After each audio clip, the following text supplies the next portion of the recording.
Hello everyone and welcome back to another custom die cast review.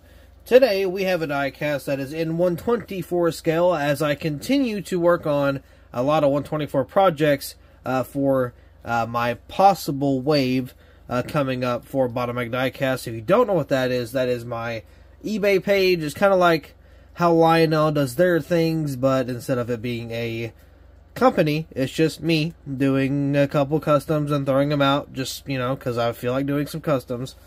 So now, I've been wanting to do a 1/24 wave for quite some time. This is not guaranteed to be in the wave because I've just been ordering a bunch of 1/24s at this point, just to customize. Whatever goes in the wave will be determined later on. So as of right now, I'm just buying a bunch of cars and customizing them. So this is one I just finished recently. Tyler Reddick in the number 8 Cheddar's paint scheme 2021 Daytona race version. This is not the 500. This was the second Daytona race. So I did a 1/64 diecast. Pretty sure I did a review on it also. So here's the 1/24.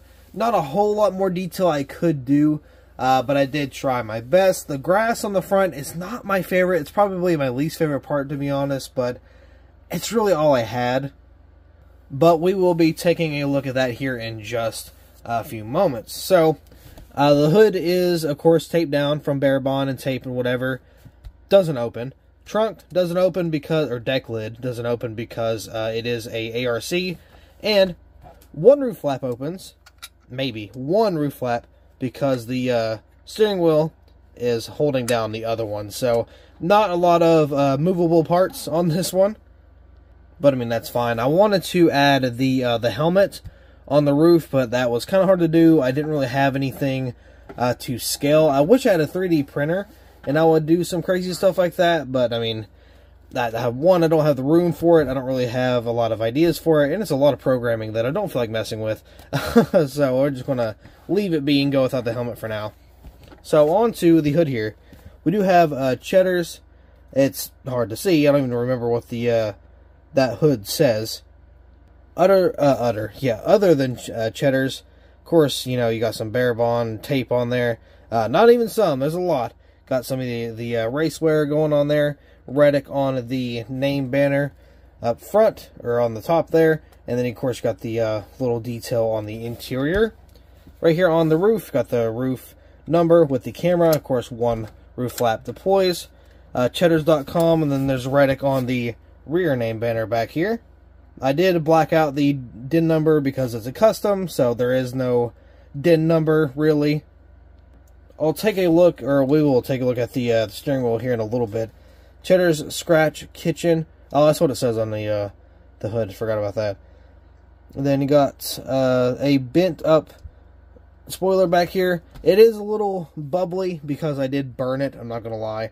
Took a torch to it and kind of molded it a little more than I needed to. I got Cheddars.com there, Lucuma.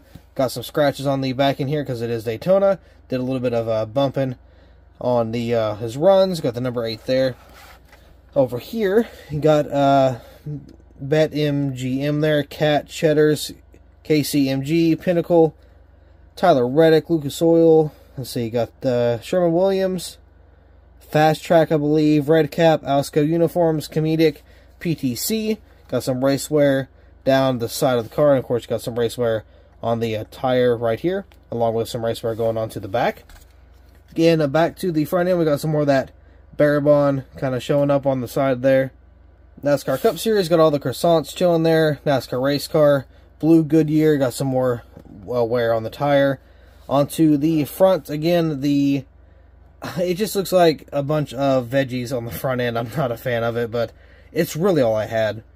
I got the number 8 there with some racewear. Got the grass, quote-unquote grass on the front there, RCR. Then, of course, we got some more racewear down the side. Another used-up tire here. Window net is down. You can see some of the detail on the inside.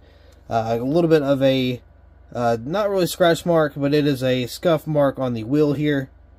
Throwing in some green with the tire mark. Got some just kind of roughed up edges coming on here, just where it was kind of destroyed. American ethanol ring, got some fuel spillage there. Cat, BetMGM there, I think it was, and of course got the rear here all kind of torn up and then bent in. So speaking of bent in, we're going to flip it over and really take a look at the underneath, because right here you can see it is bent in to kind of fold it, and then there is no screw here because I had to kind of cut that out. So we do have some detail that's a little different than normal, which would be these little blue squares right here. I think those are for some hoses and wires whenever they used to do the Elites like that. Now they do.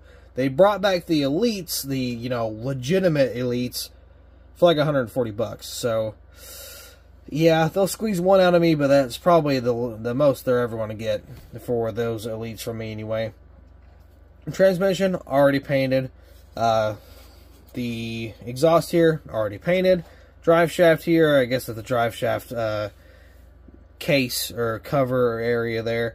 That is silver. Of course, you got the axles with the support brackets here with the suspension and all that. That is black. And you got a little tiny red piece right here. And then, of course, you got the red fuel tank. I've actually switched up the entirety of the red fuel tanks. I paint them based on manufacturer now. This one is a little bit of an exception because the 164 I made had a red fuel tank, so I didn't want to mismatch that. But there's that. And then I think on the Xfinity cars, I know I do it by manufacturer, and then I think some of the Cup cars I'm starting to also. So here is the steering wheel. It is from the actual interior. You can see where it was taken out in there. There's a little bit of a white ring around it. That's just where the glue was there. But yeah, so it is based off a color, like on the actual car. The red detaching part is there, and then of course you got the silver around the actual stems of the steering wheel, and then the actual steering wheel itself is black.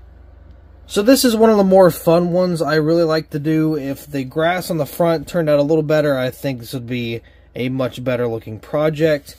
Just, again, not really a fan of the front end. I mean, it's just not really my thing, which is, it's hard to do that and make it look realistic, let alone even good, because in the first place, that front end was dented in, and then it kind of had the grass kind of sitting in there.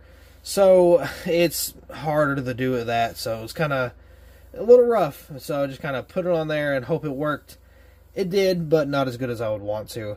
So yeah, overall the project was really fun. I loved doing the steering wheel. I like that detail a lot. I just hope it does not get in the way of packaging. If so, I'll try to find some alternative.